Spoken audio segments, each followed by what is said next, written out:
안녕하세요. 수익의 달인 수달스탁입니다. 2021년 1월 15일 오전장 미리 보기 시간입니다. 자, 편한 밤 되셨습니까? 증시는 편안한 밤이 될란가 몰라 오락가락 하면서 여전히 혼조세로 해외장들은 다 마무리가 되었네요. 자, 일단 뭐 한국장 어제 옵션 만기일이었는데 굉장히 부드럽게 잘 마무리가 됐어요. 옵션 만기일에 이렇게 운전을 이렇게까지 부드럽게 해주는 게 얼마만인지 기억이 안 날 정도로 네, 굉장히 오랜만에 부드러운 운전을 보여줬습니다. 그래서 어제는 어느 정도 잘 마무리가 됐고요. 그 계속해서 이제 강조드렸던 외국인의 콜옵션 가득 쌓여 있었던 외국인의 콜옵션이 결국은 시장의 키워드로 작용을 해준 것 같아요.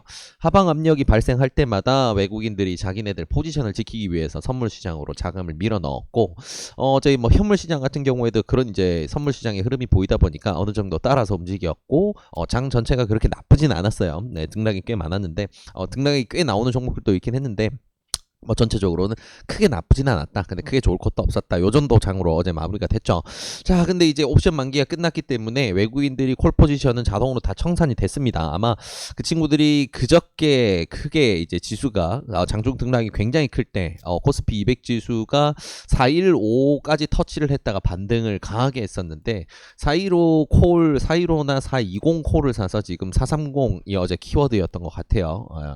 420 정도가 이제 키워드였던 것 같아요. 420, 430. 그래서 그 정도는 딱 지켜주면서 이제 잘 마무리했는데 문제는 이제 그 부분이 다 사라졌으니까 외국인들이 오늘 같은 경우에는 어제 사둔 선물까지 포함해서 좀 강하게 매도가 나온다라던가 이런 현상이 나올 수도 있죠. 그래서 만기 이후에 포지션 청산이 된 선물이든 기관들의 움직임이 굉장히 좀 조심스러운 오늘입니다. 그래서 외국인이 오늘 아마도 선물 지수, 특히나 이제 선물 지수에서 강한 매도폭을 보인다면 현물 지수는 요즘 계속 팔고 있기 때문에 좀 우리의 판단의 잣대가 되긴 어려울 것 같고요. 선물 지수, 선물을 신나게 집어던진다라고 한다면 다음 주가 조금 걱정될 수 있는 날이 될 수 있으니까 만약에 그런 흐름이 나온다 그러면 오늘 일단 우리가 대응해야 될 포인트는 스윙을 할 종목들은 최대한 배제한다. 오늘 당일 단타로서 끝내는 거는 매매를 할 수는 있어도 스윙으로 다음 주까지 끌고 가는 종목들은 매매를 일단은 최소화시킨다라는 전략으로 하는 게 가장 좋습니다. 그래서 시장 충격이 좀 언제든지 발생할 수 있는 위든 아래든 시장 충격이 발생할 수 있는 시기 계속해서 지나고 있다는 거 기억하시면 좋을 것 같고요. 이제 큰 틀은 이렇게 정리가 되고요. 좀 중요한 내용들 이제 챙겨보게 되면 자, 유럽장과 미국장 이렇게 온도차가 크게 달랐다라는 거, 유럽장 그리고 미국장 이렇게 온도차가 크게 났다라는 거는 어떤 상황인지 제가 항상 말씀드리죠. 미국장이 보통 이제 유럽장보다 늦게 끝나는데 유럽장이 끝난 다음 미국장 막판에 급락이 발생했다. 이러면 딱 이런 현상이 나옵니다. 그리고 실제로도 어제 딱 이랬고요. 어제 이제 12시가 넘어서 이제 오전 한국 시간으로는 오늘 새벽 1시 정도죠. 새벽 1시 정도까지는 미국장이 그래도 좋은 흐름으로 쭉 밀어 올리다가 그다음부터 아주 그냥 신명나게 빼버렸습니다. 그래서 분위기가 영 안 좋은 상태에서 이제 아시아장이 그 바통을 이어받아서 이제 굴러가게 되는데 지금 뭐 아침에 지금 8시부터 이제 시작된 해외 선물 주요 이제 지수 선물 시장 같은 경우에는 흐름이 뭐 크게 나쁘게 시작한 건 아닙니다. 다만 장중 등락이 좋은 방향으로 갈지 나쁜 방향으로 갈지는 조금 가늠하기 힘든 시기 요렇게 생각해 볼 수 있을 것 같아요. 그래서 요런 부분은 조금 아무래도 뭐 지수 흐름이나 기술적인 부분에서도 리스크가 많이 보이는 구간이라 위험한 구간 지나고 있구나 요런 부분은 좀 염두에 넣어 두시면 좋을 것 같고요. 자, 이런 흐름이 왜 나왔느냐 부분은 이제 뉴스를 좀 챙겨보면 답이 나옵니다.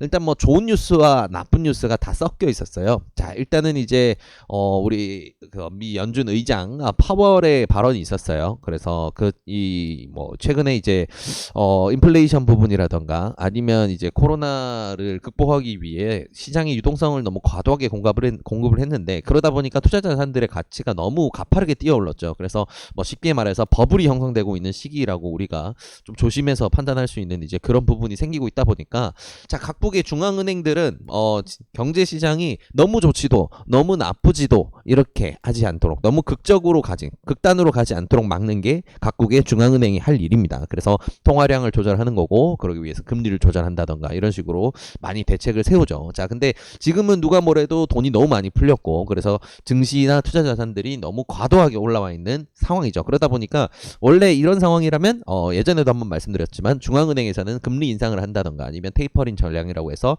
유동성을 다시 줄여 나간다던가 이런 식으로 해서 시장에 돈을 옥죄어서 조금 이런 버블을 막아주는 이런 안전장치를 써야 되는데 네, 쓸 수가 없습니다.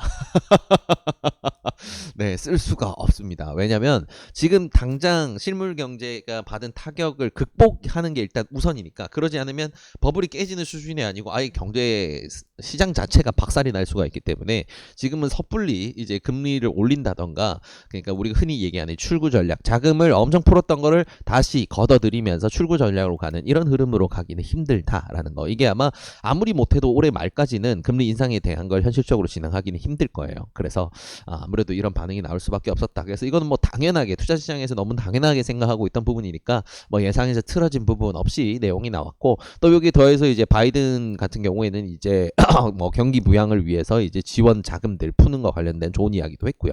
자, 이런 부분은 이제 사실 좀 투자 시장에는 좋은 얘기가 맞습니다. 좋은 내용인데 자, 안 좋은 내용이 함께 오죠, 항상.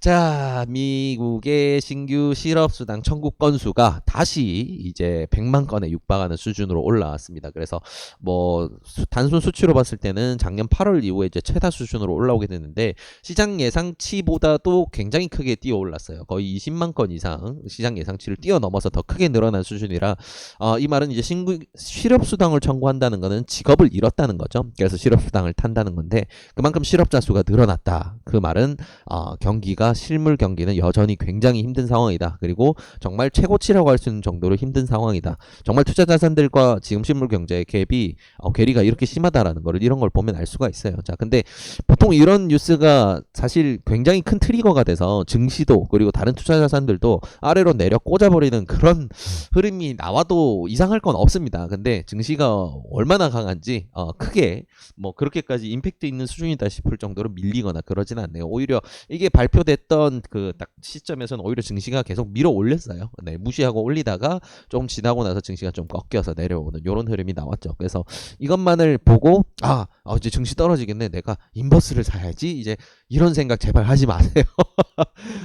계속해서 말씀드리지만 좀 수개월째 말씀드리지만 인버스는 모든 시장이 종목이 매매할 수 있는 종목이 없을 정도 시장이 무너질 때 내가 투자를 할 선택지로 보거나 아니면 내가 지금 운영하는 포트폴리오에 만약에라도 급락장이 왔을 때 해칭해 줄 수 있는 리스크를 해칭해 줄 수 있는 이런 자산이 필요하다라고 했을 때 다루는 거지. 인버스 지수가 떨어지는 데다가 내 큰 자산을 베팅하는 이런 인버스 투자 요거는 좋은 결말로 가는 걸 제가 본 적이 없습니다. 그래서 우리 수달 패밀리 분들은 절대 인버스의 이응도 보지 않으시기를 간절히 조언을 드립니다. 만약에 꼭 하고 싶으시면 옵션을 공부하셔서 풋옵션을 사세요. 네. 소통방통에서 이거 관련해서도 몇 번 말씀드렸으니까 여기까지만 하겠습니다. 자, 아무튼 이런 이제 안 좋은 뉴스도 있다라는 거 좀 정리해보면 될 것 같고요. 자, 오늘 같은 경우에는 자, 이제 신규 수답 청구 건수 같은 경우는 이 부분 어제 발표됐던 게 이 정도였어요.